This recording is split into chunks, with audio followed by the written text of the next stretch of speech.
Good morning students. आज का topic है हमारा इफ़ेक्ट ऑफ टेम्परेचर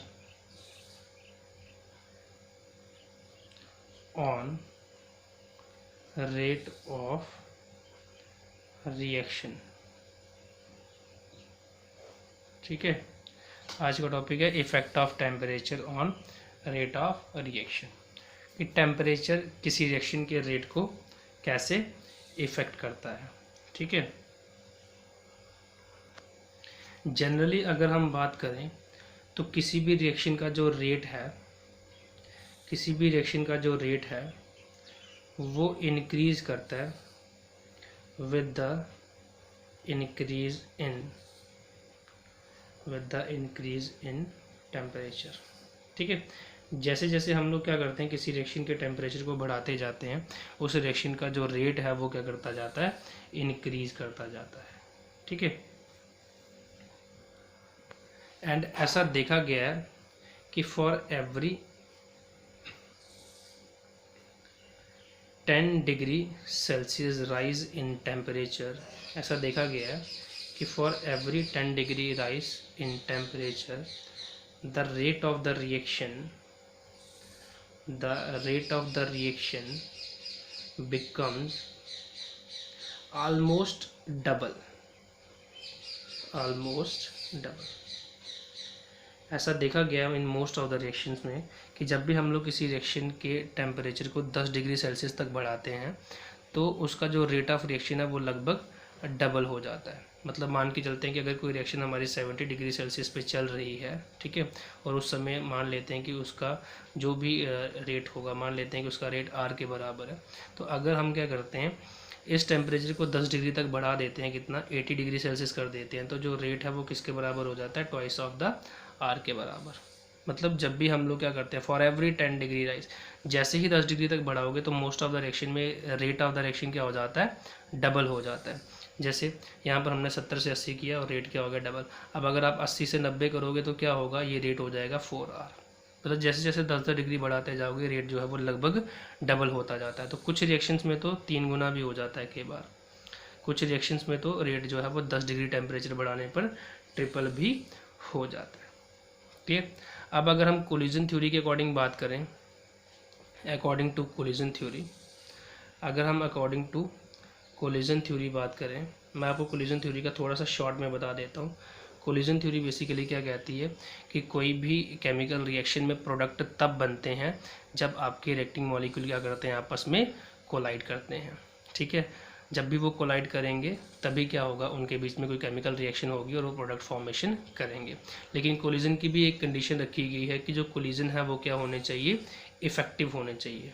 कोलिजन क्या होने चाहिए, इफ़ेक्टिव होने चाहिए। अब इफ़ेक्टिव कोलिजन क्या होता है, बेसिकली इफ़ेक्टिव कोलिजन वो होता है कि जो भी आपके दो रिएक्टिंग मॉलिक्यूल, मान लेते हैं जैसे एक A हो गया और एक B, जब आपके दो रिएक्टिंग मॉलिक्यूल जो कोलाइड कर रहे हैं एक दूसरे के साथ प्रोडक्ट बनाने के लिए, तो इन दोनों के बीच का कोलिजन को कब हम इफ़ेक्टिव कोलिजन बोलेंगे, अगर इन दोनों मॉलिक्यूल्स के पास जो है एक पर्टिकुलर अमाउंट ऑफ एनर्जी होगा, एक पर्टिकुलर या ऐसे कहिए एक मिनिमम अमाउंट ऑफ एनर्जी होगा। ठीक है, इन दोनों के कोलिजन को हम लोग इफ़ेक्टिव कोलिजन कब कहेंगे, जब इन दोनों के पास एक मिनिमम अमाउंट ऑफ एनर्जी होगी, जैसे कि उस एनर्जी को हम लोग क्या बोलते हैं, थ्रेशहोल्ड एनर्जी।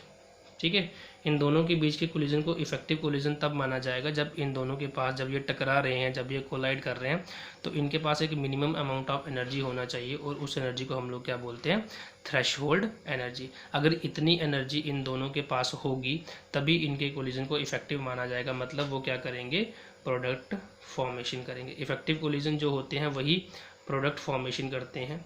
ठीक है, ये हमने ध्यान में रखना है कि कोलिजन थ्योरी क्या कहती है कि कोई भी प्रोडक्ट फॉर्मेशन कब होती है, जब कोई दो रिएक्टिंग मॉलिक्यूल आपस में कोलाइड करते हैं तभी क्या बनता है, प्रोडक्ट फॉर्मेशन होती है, और वो कोलिजन जो उनके बीच में हो रहा है वो इफेक्टिव होना चाहिए। अब इफेक्टिव कोलिजन की कंडीशन क्या है कि जो रिएक्टिंग स्पीशीज आपस में कोलाइड करने आ रही हैं उनके पास एक मिनिमम अमाउंट ऑफ एनर्जी होना चाहिए, जिसको हम लोग क्या बोलते हैं, थ्रेशोल्ड एनर्जी। अगर इतनी एनर्जी उन दोनों रिएक्टिंग मॉलिक्यूल के पास होगी तभी उनके बीच का कोलिजन जो है उससे क्या बन पाएगा, प्रोडक्ट फॉर्मेशन हो पाएगी। अगर रिएक्टिंग मॉलिक्यूल के पास थ्रेशोल्ड एनर्जी नहीं होगी, मतलब मिनिमम अमाउंट ऑफ एनर्जी से कम एनर्जी होगी, तो उन दोनों के बीच का जो कोलिजन है वो वेस्ट हो जाएगा, वो प्रोडक्ट फॉर्मेशन नहीं करेगा। ये कहती है बेसिकली हमारी कोलिजन थ्योरी कि रिएक्टिंग मॉलिक्यूल्स के पास एक मिनिमम अमाउंट ऑफ एनर्जी होना चाहिए जो क्या होती है, थ्रेशोल्ड एनर्जी। अब जितने ज़्यादा मॉलिक्यूल कोलाइड करेंगे प्रोडक्ट फॉर्मेशन उतनी ज़्यादा होगी, लेकिन जितने ज़्यादा मॉलिक्यूल कोलाइड करेंगे उनमें से कितने कोलिजन जो है वो इफेक्टिव है, इस बात पे भी डिपेंड करेगा क्या, रेट ऑफ द रिएक्शन। ठीक है, तो अगर अकॉर्डिंग टू कोलिजन थ्योरी हम लोग बात करें फिर, तो किसी भी रिएक्शन का रेट जो है वो किन बातों पे डिपेंड करता है, दो बातों पे डिपेंड करता है। ठीक है, अकॉर्डिंग टू कोलिजन थ्योरी अगर हम बात करें तो रेट ऑफ रिएक्शन जो है वो दो चीज़ों पे डिपेंड करता है, डिपेंड्स ऑन, एक तो आ गया आपका कोलिजन फ्रीक्वेंसी, एक तो क्या आ गया, कोलिजन फ्रीक्वेंसी। ठीक है, collision frequency of reacting molecule, collision frequency of reacting molecule, इसको लिखते हैं हम लोग Z के साथ। कोलिजन फ्रीक्वेंसी मतलब कितने कोलिजन हो रहे हैं पर सेकंड। जितने ज़्यादा कोलिजन होंगे प्रोडक्ट फॉर्मेशन होने के चांसेस उतने ही ज़्यादा, क्योंकि जितने ज़्यादा मॉलिक्यूल कोलाइड करेंगे उतने ही ज़्यादा मॉलिक्यूल कन्वर्ट होंगे किसमें, प्रोडक्ट में। एक तो कोलिजन फ्रीक्वेंसी पे डिपेंड करता है और दूसरा डिपेंड करता है the fraction of effective collision, fraction of effective collision. क्योंकि हमने अभी बात की कि प्रोडक्ट कैसे बनता है, जब कोलिजन क्या हो, इफेक्टिव हो, है ना, मतलब उनके जो रिएक्टिंग मॉलिक्यूल कोलाइड कर रहे हैं उनके पास एक मिनिमम अमाउंट ऑफ एनर्जी हो। तो एक तो पहले आ गया कोलिजन फ्रीक्वेंसी, जितने ज़्यादा आपके कोलिजन होंगे वहाँ पे, कोलिजन फ्रीक्वेंसी मतलब कितने नंबर ऑफ कोलिजन हो रहे हैं पर सेकंड में, तो जितने ज़्यादा आपके कोलिजन हो रहे होंगे उतना ही अच्छा होगा, क्योंकि जितने ज़्यादा मॉलिक्यूल कोलाइड करेंगे उतने ज़्यादा प्रोडक्ट फॉर्मेशन के चांसेस ज़्यादा हैं, है ना। और उसमें वो कोलिजन फ्रीक्वेंसी जितने मॉलिक्यूल कोलाइड कर रहे हैं, दूसरी बात क्या है कि उन कोलिजन में से कितने कोलिजन ऐसे हैं जो क्या है, इफेक्टिव है। मान लेते हैं कि अगर हमारे एक सेकंड में 100 कोलिजन हो रहे हैं, तो एक तो इस बात पे डिपेंड करेगा कितने ज़्यादा कोलिजन हो रहे हैं। अब 100 में से भी कितने कोलिजन ऐसे हैं जो इफेक्टिव है। मान लेते हैं अगर 10 कोलिजन इफेक्टिव है 100 में से, तो प्रोडक्ट जो है वो 10 कोलिजन ही बनाएंगे, बाकी 90 कोलिजन जो आपके वो क्या हो जाएंगे, वेस्ट हो जाएंगे। ठीक है, अब एक काम करता हूँ, मैं कोलिजन फ्रीक्वेंसी बढ़ा देता हूँ। अगर मैं ये मान लेता हूँ कि अब कोलिजन जो है वो 200 हो रहे हैं पर सेकंड, तो 100 में सिर्फ 10 ही कोलिजन इफेक्टिव थे, तो 200 में से कितने हो जाएंगे, 20 कोलिजन अब इफेक्टिव होंगे। तो मतलब अगर कोलिजन फ्रीक्वेंसी बढ़ाऊंगा तब भी क्या होगा, आपका जो रेट ऑफ द रिएक्शन है वो इंक्रीज़ होगा। क्लियर, एंड जितने ज़्यादा हमारी कोलिजन फ्रीक्वेंसी होगी उतने ही ज़्यादा चांसेस होंगे कि उनमें उतने ही ज़्यादा क्या होंगे, ऐसे कोलिजन होंगे जो क्या होंगे, इफेक्टिव। जैसे 100 में से अगर 10 है तो 200 में से लाजमी है कि ज़्यादा ही निकलेंगे। क्लियर, तो इन दोनों फैक्टर्स पे डिपेंड करता है किसी भी रिएक्शन का रेट, कि कितने पर सेकेंड कोलिजन हो रहे हैं और उनमें से कितने कोलिजन इफेक्टिव हैं। तो इन दोनों फैक्टर पे डिपेंड करता है किसी भी रिएक्शन का रेट। जनरली जो इफ़ेक्ट है टेम्परेचर का, जनरली जो इफ़ेक्ट है टेम्परेचर का on rate of reaction, on rate of reaction, इसको हम लोग यूजुअली एक्सप्रेस करते हैं, इसको हम लोग यूजुअली एक्सप्रेस करते हैं in terms of temperature coefficient, in terms of temperature coefficient। Generally जो इफेक्ट है टेम्परेचर का रेट ऑफ रिएक्शन पे, उसको हम लोग यूजुअली एक्सप्रेस करते हैं किस टर्म में, टेम्परेचर कोफिशिएंट की टर्म में। और ये टेम्परेचर कोफिशिएंट क्या है, बेसिकली इस टेम्परेचर कोफिशिएंट को हम लोग डिनोट करते हैं किसके साथ, n के साथ। ठीक है, तो किसी भी रिएक्शन का जो बेसिकली किसी भी रिएक्शन में टेम्परेचर का क्या इफेक्ट होता है उसको यूजुअली हम लोग एक्सप्रेस करते हैं in terms of temperature coefficient, और इसको n के साथ डिनोट किया जाता है। और ये किसके बराबर होता है, KT + 10 डिग्री अपॉन KT। यहाँ पर K क्या है हमारा, रेट कांस्टेंट। ठीक है, K हमारा क्या है, बेसिकली रेट कांस्टेंट। क्लियर, जो रेट कांस्टेंट है ये डायरेक्टली हमें क्या बताता है, रेट ऑफ रिएक्शन के बारे में। ठीक है, क्योंकि हमने रेट कांस्टेंट की डेफिनेशन देखी है। रेट कांस्टेंट क्या होता है, it is defined as the rate of the reaction when molar concentration of each reactant is taken as unity. ठीक है। तो रेट कांस्टेंट हमें इनडायरेक्टली क्या बता देता है, रेट ऑफ द रिएक्शन के बारे में। रेट कांस्टेंट की वैल्यू बढ़ाएंगे, अगर रेट कांस्टेंट की वैल्यू बढ़ाते हैं तो रेट ऑफ द रिएक्शन भी क्या होता है, इंक्रीज होता है। अगर हम रेट कांस्टेंट की वैल्यू बढ़ाते हैं तो रेट ऑफ रिएक्शन भी क्या होता है, इंक्रीज। दोनों एक दूसरे के साथ साथ चलते हैं। ये इनडायरेक्टली हमें क्या बताता है, रेट ऑफ रिएक्शन की वैल्यू को ही बताता है। ठीक है। तो टेम्परेचर कोफिशिएंट में जनरली हम लोग एक्सप्रेस करते हैं कि टेम्परेचर का क्या इफेक्ट आया है किसके ऊपर, रेट ऑफ द रिएक्शन के ऊपर। और जनरली हमने देखा है कि जब हम 10 डिग्री तक टेम्परेचर बढ़ाते हैं तो रेट क्या हो जाता है, डबल हो जाता है। रेट क्या हो जाता है, डबल हो जाता है। ठीक है। तो अब अगर हम लोग यहाँ पर देखें टेम्परेचर कोफिशिएंट की टर्म में हम लोग बताएंगे कि रेट कितने टाइम बढ़ा है, 1 टाइम बढ़ा है, 2 टाइम बढ़ा है, 3 टाइम बढ़ेगा। देखो यहाँ पर हम मान लेते हैं कि किसी रिएक्शन का हमने टेम्परेचर रखा है T। ठीक है। मान लेते हैं उस T टेम्परेचर पर, मान लेते हैं हम लोग कि उस T टेम्परेचर पर हमारी रेट कांस्टेंट की वैल्यू आई है कितनी, 2 वैल्यू आई है। ठीक है। अच्छा, अब जब हम 10 डिग्री तक टेम्परेचर बढ़ाएंगे तो हमने ये देखा है कि मोस्ट ऑफ द रिएक्शन का जो रेट ऑफ रिएक्शन है वो डबल हो जाता है जब हम क्या करते हैं, टेम्परेचर को 10 डिग्री तक बढ़ाते हैं। तो मतलब रेट कांस्टेंट की वैल्यू भी क्या हो जाएगी, डबल हो जाएगी, क्योंकि रेट कांस्टेंट इनडायरेक्टली क्या बताता है, रेट ऑफ द रिएक्शन के बारे में ही बताता है। ठीक है।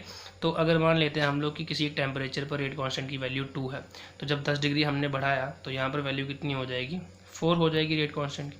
तो जब इन दोनों को डिवाइड करोगे तो कितना आ जाएगा, 2। तो ये 2 वैल्यू किसकी आई, एन की, टेम्परेचर कोफिशिएंट की। मतलब रेट हमारा कितने गुना बढ़ गया, 2 गुना बढ़ गया। ये एन क्या बताएगा अब आपको कि कितने गुना आपका जो है वो रेट जो है वो बढ़ा। तो कितनी वैल्यू आई, 2। मतलब आपका रेट क्या हो गया, रिएक्शन का डबल हो गया जब आपने क्या करा, 10 डिग्री तक टेम्परेचर को बढ़ाया। क्लियर। अच्छा, अब इस चीज़ को हम लोग एक्सप्लेन भी कर सकते हैं कि कैसे टेम्परेचर बढ़ाने से रेट जो है वो इतना ज़्यादा बढ़ जाता है। ठीक है। इसको हम लोग इस तरीके से एक्सप्लेन कर सकते हैं कि जैसे कि कोलिजन थ्योरी ने कहा कि रेट किस पे डिपेंड करता है, एक तो जेड पे डिपेंड करता है, जेड क्या है, कोलिजन फ्रीक्वेंसी, और दूसरा इस बात पे डिपेंड करता है कि उसमें से कितने ऐसे मॉलिक्यूल हैं, कितने फ्रैक्शन ऑफ द मॉलिक्यूल ऐसे हैं जिनके पास या जिनका कोलिजन जो है वो क्या होगा, इफेक्टिव होगा। ठीक है। जनरली ऐसा देखा गया है कि जो नॉर्मल टेम्परेचर होता है, नॉर्मल टेम्परेचर होता है रिएक्शन का, उसमें जो मोस्ट ऑफ द मॉलिक्यूल्स होते हैं, उसमें जो मोस्ट ऑफ द मॉलिक्यूल्स होते हैं उनके पास एक एवरेज एनर्जी होती है। उनके पास क्या होती है, एक एवरेज एनर्जी होती है। हर किसी मॉलिक्यूल के पास एक टेम्परेचर के ऊपर थ्रेशोल्ड अमाउंट की एनर्जी नहीं होती है। ठीक है। उनके पास क्या होती है, एक एवरेज एनर्जी होती है। ठीक है। तो फिर हम क्या करते हैं, अब एवरेज एनर्जी जो है वो नॉर्मली थ्रेशोल्ड के बराबर नहीं होती है। ठीक है।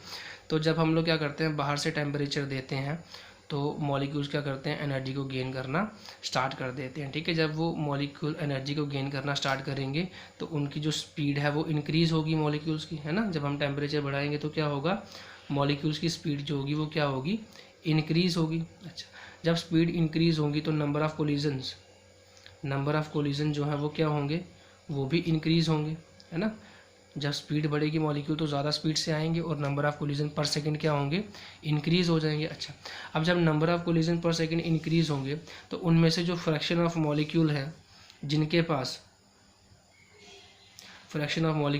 पास थ्रेशोल्ड एनर्जी से, ईटी से लिखते हैं, जिनके पास एनर्जी थ्रेशोल्ड एनर्जी के बराबर या उससे ज़्यादा होगी, बराबर या उससे ज़्यादा होगी, उनकी फ्रीक्वेंसी भी, उनकी फ्रैक्शन भी क्या हो जाएगी, बढ़ जाएगी ना।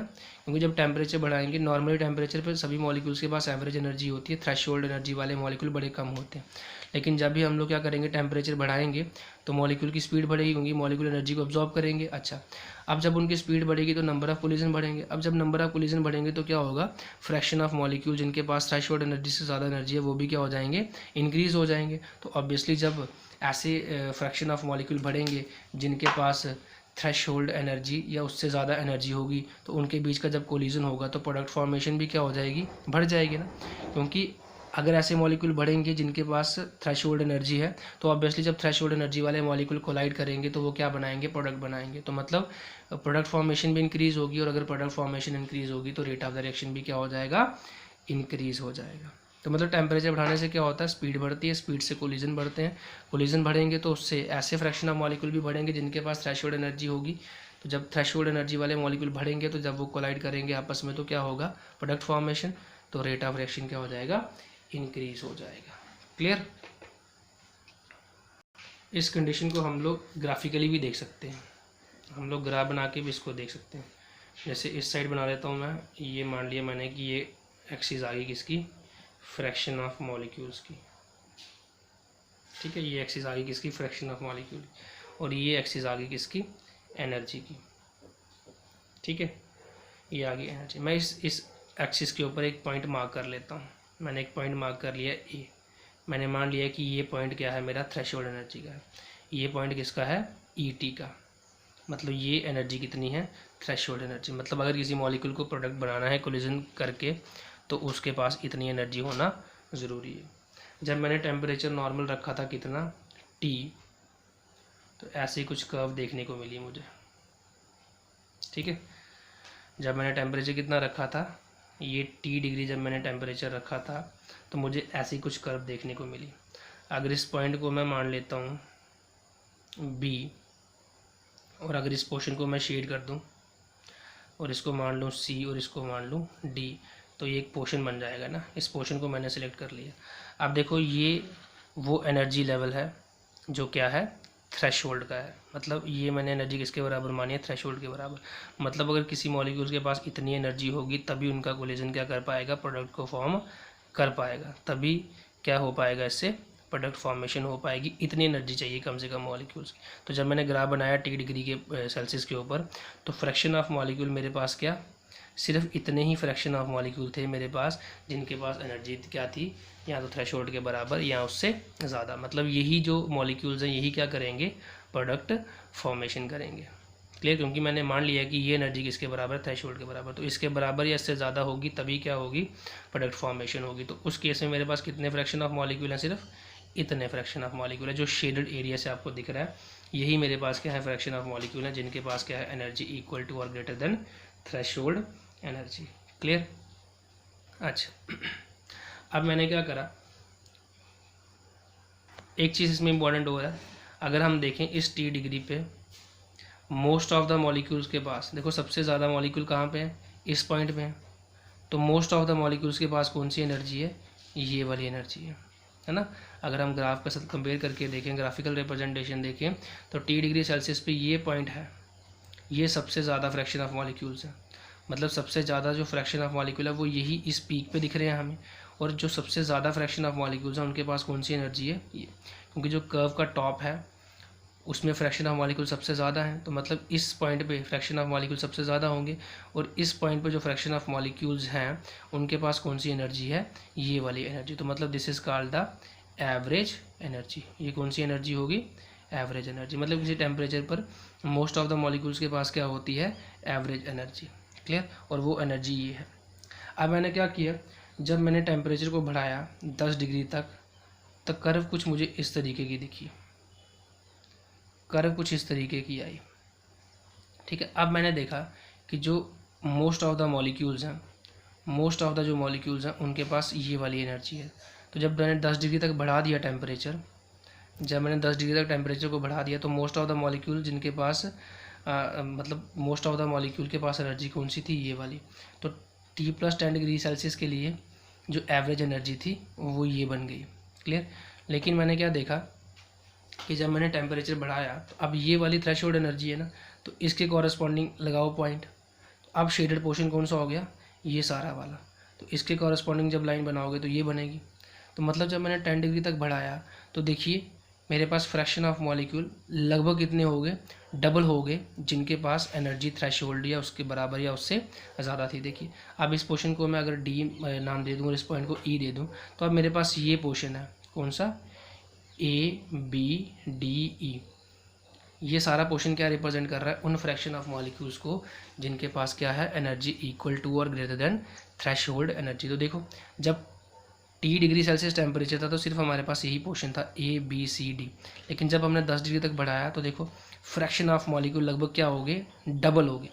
तो रेट ऑफ द रिएक्शन भी क्या हो जाएगा, फिर डबल हो जाएगा। क्योंकि जब वो फ्रैक्शन ऑफ मॉलिक्यूल बढ़ जाएंगे जिनके पास थ्रेशोल्ड एनर्जी है, अगर वो डबल हो जाएंगे तो रेट ऑफ द रिएक्शन भी क्या हो जाएगा, डबल हो जाएगा। क्लियर? तो इस तरीके से हम लोग ग्राफिकली इसको समझ सकते हैं कि जब T डिग्री था तो मोस्ट ऑफ द मॉलिक्यूल्स के पास इतनी एनर्जी थी, जिनके पास थ्रेशोल्ड से ज़्यादा थी वो सिर्फ ये थे।